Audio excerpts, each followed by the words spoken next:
Hey guys, I made this video a while ago about atheism in response to Call of Dusty, and I'll admit I was a bit crass in my statements. I was kind of wanting to piss some people off, I think, as well, and have a bit of fun too.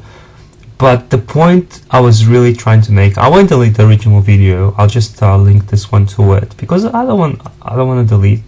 I want my I've deleted like a couple of, maybe one video before, when I really didn't agree. I really felt that I didn't put my thoughts out there properly. But I like to, people see as much as what I say, and stuff I say changes as well. It's not like I believe that I'm infallible, and that's the point I was trying to make. Some atheists there believe that they are completely infallible, and they seem to act the same way as fundamental Christians do. And my point was simply that history has shown that if a nation becomes atheist, it's never guaranteed that it will become technologically advanced or that it will become this beautiful paradise for everybody to live in. In fact, history has shown quite the opposite.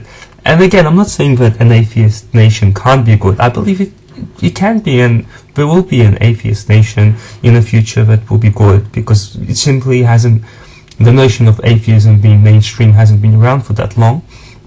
But my point is, looking back in history, looking at communist countries which are atheist, again, if you want to redefine what atheism means, that's a different argument, but if you just take it as a non-belief in a deity, or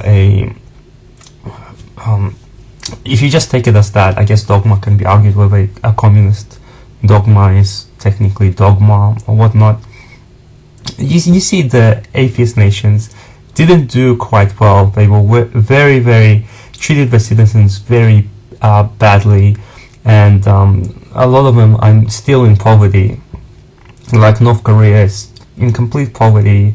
They don't even have they're trying to make a nuclear missile, I guess. So this whole argument of them being technologically advanced is just bullshit, because we don't give people an opportunity to, live a life well. There's not going to be any technological advancement. You have to be a little bit stupid to look back at history and then say that atheism will instantly make everything alright. I mean, even in Russia, when they send a man into space, you gotta read about how they got there. Even if they do become like slightly more technologically advanced, they killed a lot of people to send that man into space. A lot of people died. They had no disregard for human life at all. Excuse me. No regard for human life, and it was fucked up. Like, how can I still don't understand. That's why I called the atheist retarded. And now you have this whole atheism plus bullshit. That alone should show you that an atheist could be just as retarded as any normal person can.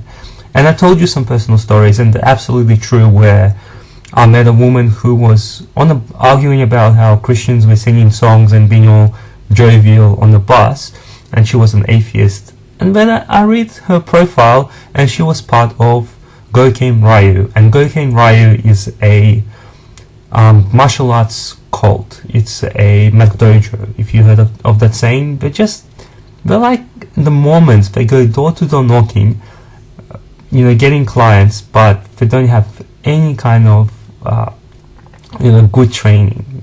They're a bullshit school which just wants money, and she's a part of it. And she goes door to door knocking to get clients, and yet she hates the Christians laughing and singing on the bus and being happy. Like, she's the karate Mormon, but she hates Christians. It just shows you. I mean, and these stories, like, I see them all the time. If the nation becomes atheist tomorrow, some things may change, but it's certainly not going to be a utopia. And also, you can see on the Christian side that a lot of Christians aren't that stupid as people have you believe. Like, you look at Bernard, or you look at Louise, and you hear some of the things they have to say, and it's very rational, it's very intelligent, and religion is a very personal thing for them, and the experience of God is very personal.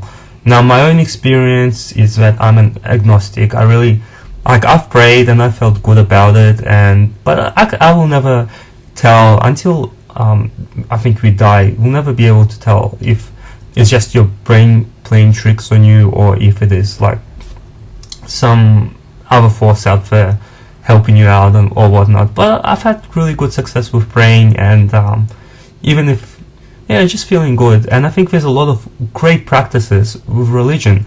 For example, the act of being thankful for every meal you have. Now, if atheists could adopt that practice, or just be thankful, like they don't need to, but just that practice, like being thankful before every meal, like it's such a good thing to do, because how often are we really thankful about the things we have? Usually we want more, and I think it's such a humble thing to do.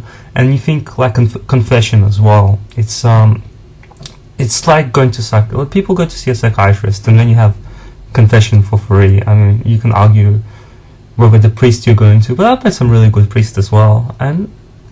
But that's the same thing, you know. You get all your emotions and feelings out there. Like, that's a really good, healthy thing to do. And you can see why a lot of Christians and a lot of religious people are quite happy and live quite a good, happy life because of these practices. So I think atheists also need to, I think it's better if they, you know, look at some of the things Christians do, and even the dietary choices, you know. I mean, some of them are a little bit out there, but all this fasting, it's all throughout religion, and now science is showing that fasting is actually quite healthy for you. And there's a lot of things about meditation, and I mean, there's a lot of things in religion that are really, really valuable, even if you don't believe in a higher power or anything like that. Just for your human self, there's a lot of great things you can do. What was the other thing? Oh, was one more thing I talked about, and that is the thing that, you know, atheists have the atheist glasses, and it gives them that was all like joking and stuff. But I do believe that there's a certain subculture. Like, a lot of the time I can pick an atheist out of a group if I see them, and it's the same reason why you could, you know, look at Rockin' Mr. E and say that he's a metalhead. Or atheists eventually adopt their own. When you respect the same people and listen to the same people, you're gonna adopt a culture, and this demonstrates that it is, in some ways, it is kind of becoming a religion. And again, that's not to say that there aren't atheists who I'll be able to pick out, because they won't be. But my view of religion is it's anything. Again, that's my definition of what religion is. It's, in my definition, communism is a religion as well. But in my definition is that atheism can be a religion when people follow the same thing. And like any religion, like any dogma, it can be taken to an extreme. So if you are an atheist, you really have to watch out for that as well, and be a bit more humble about it, and don't go crazy like some people. I think Cult of Dusty is a little bit crazy. Yeah, but so I think I made it even more confusing by saying that atheism is a religion at the end. But like in the comments, that's what happens, because people have this emotional attachment to it. They will latch on to that one thing and ignore everything else I said about, you know, communism, and about atheists being just as retarded, and that if a nation does change, that there's no guarantee it's going to be better. It could be a lot worse. You still have a choice to make if you're an atheist, if you're going to be really nice and kind to people, because we're all in this together and we're not going to be around for very long, or you can be just an asshole and kill everybody. That's still a decision you kind of have to make as a person, and that's a decision everyone has to make. And that could go really either way. Like another personal story is that I see two kind of women specifically when they get old. So there's a woman I know who's this beautiful, like, she loves gardening. They're both very, very old. And she used to be a nurse, so she delivered kids as well. She used to be one of those home delivery people, and she knows she's close to her death, and she just wants to leave behind as much life as possible. She wants to plant, grow plants and leave something behind, create something positive. And then there's another woman living in our apartment, and her balcony is bare, and she actually goes out and poisons the trees.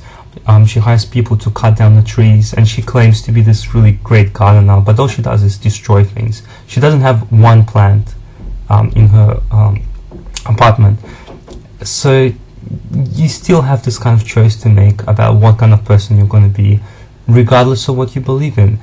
And it can very easily turn into another communist country. And again, disregarding my definition of a religion, the people in a communist country, the majority didn't believe in a god, in a personal deity. And you can argue that they found something else to believe in, but that's what happens. You can easily have morons, and again, atheism plus. I mean, that should be enough. Imagine if the whole nation was atheist plus. They would be atheists technically, but they would be morons as well. And that's the only point I'm going to make. I'm going to stop, because I can talk about this for ages, and it's probably going to get even more confusing as I talk about it.